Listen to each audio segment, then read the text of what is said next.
They were lying like those flat poles which were thrown here and there after a festival. So, unable to restrain his grief, he wept. Unable to restrain means unable to control. He was unable to control his grief. He was very sad of seeing the plight of his brothers. He wept, he cried over there. Then a sense of mystery overcame him, for this could be no ordinary occurrence. The world had held no warriors who could overcome his brothers. Besides, there were no wounds on their bodies which could have let out life, and their faces were faces of men who slept in peace and not of those who died in wrath. There was also no trace of the footprints of an enemy. There was surely some magic about it. Let me stop here and let me explain this, and then we'll proceed to the next page. Then a sense of mystery overcame him. Sense of mystery in the sense of something secret overcame him, came in his mind, right? For this could be no ordinary occurrence. This can't be some ordinary occurrence. So this is what he felt in his mind. The world held no warriors who could overcome his brothers. His brothers were powerful warriors, great warriors. All the four lying over here were all great warriors. And Yudhishthira knew this well. The entire world was not able to overcome his brothers. This he knew very well. Besides, there were no wounds on their bodies, and then he says there wasn't any wound. They were not at all wounded, which could have let out life, and their faces were faces of men who slept in peace, and not of those who died in wrath. So they were not looking at all that they were dead over here. Their faces were looking like those faces of people, of men who slept in peace, who were sleeping peacefully. And how come at this time, how come daytime, how come they are sleeping like this? That is what he's feeling now. And not of those who died in wrath. And it is not, those faces are not looking like those who died in wrath, those who died when they were angry, fighting with somebody who died. Their faces were not looking like that. Their faces were resembling like those faces of people who were fast asleep, peacefully sleeping, right? So this is what he felt looking at his brothers. There was also no trace of the footprints of an enemy, and there wasn't any trace of an enemy next to them. So he couldn't find any footprints of the enemy. There was surely some magic about it. Now he was suspecting some sort of magic. So Yudhishthira felt some magic took place over here. This is what Yudhishthira was feeling at this point. Or could it be a trick played by Duryodhana? Might he not have poisoned the water? Then Yudhishthira also descended into the pool, in his turn drawn to the water by a consuming thirst. So now he was suspecting their brother Duryodhana. I told you earlier itself in the introduction part, I told you who's Duryodhana. Duryodhana was the oldest son of the Kauravas. He was his brother. So he was equally strong like his brothers, right? So he was equally strong. So that is what he towards his brother, right? So that is why he was suspecting Duryodhana. Nobody else can defeat other than Duryodhana, his brothers. So that is why he was suspecting Duryodhana. So then he felt, might he not have poisoned the water? He might have poisoned the water. So this type of tricks he had played earlier also. So he had poisoned the sweet dish of Bhima when they were children, when they were small. So earlier, once it so happened, that is another story of Mahabharata, there he had poisoned the sweet dish of Bhima, and Bhima always liked to eat. So there the sweet dish was poisoned by Duryodhana and made Bhima to eat it. Later on, he was unconscious by eating it, and then he was thrown in the pond.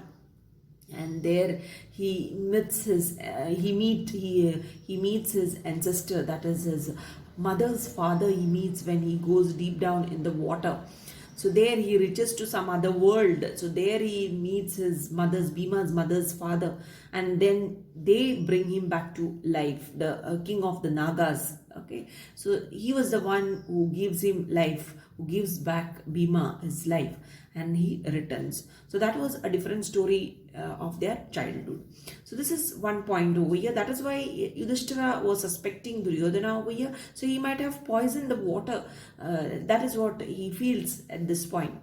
Then Yudhishthira also descended into the pool. Then he too went slowly, he moved downwards to the pool. Yudhishthira moved downwards to the pool. In his turn, drawn to the water by a consuming thirst. So he was also pulled by seeing that lovely water over there. He was pulled by the water. He was attracted by the water by a consuming thirst. He was to consume his strong thirst. He was very thirsty, right? So to overcome that thirst of his, he too went towards the water. At once the voice without form warned as before, "Your brothers died because they did not heed my words. Do not follow them. Answer my questions first and then quench your thirst. This pool is mine." Again, Yudhishthira too heard the same voice which his brothers had heard earlier. So as he went down to drink water, he heard the voice without form warned as before. So the voice, the voice only, they could hear the voice, they couldn't see the person, who the person was. So that is what it said, without form. Without form means there wasn't any figure as such. There was only a voice which they could hear. They couldn't see anyone. So this voice again warned, like how the voice warned his brothers earlier, the voice warned Yudhishthira right now. "Your brothers died because they did not heed my words. They did not listen to my words. That is why they died." This is what the voice told Yudhishthira over here. "Do not follow them." So you don't follow them, he tells Yudhishthira. "Answer my questions first and then quench your thirst." You answer my questions first and then fulfill your thirst. This is what the voice told Yudhishthira. "This pool is mine." And towards the end, the voice told Yudhishthira that the pool belongs to the voice. So look at Yudhishthira. I told you earlier itself, Yudhishthira was the son of Dharmaraja. So Dharmaraja in the sense, Dharmaraj in the sense, he was always on the righteous path. So that is what you can see over here. Now let us see how Yudhishthira behaves to this particular voice. Yudhishthira knew that this could be none other than the words of a Yaksha and guessed what had happened to his brothers. He saw a possible way of redeeming the situation. He said to the bodiless voice, "Please ask your questions." So this is how Yudhishthira is. Yudhishthira was a person who never lied in his life. But once at Kurukshetra he lied, and that too can't be said as a lie because that was a different situation at that point, at the time of the war.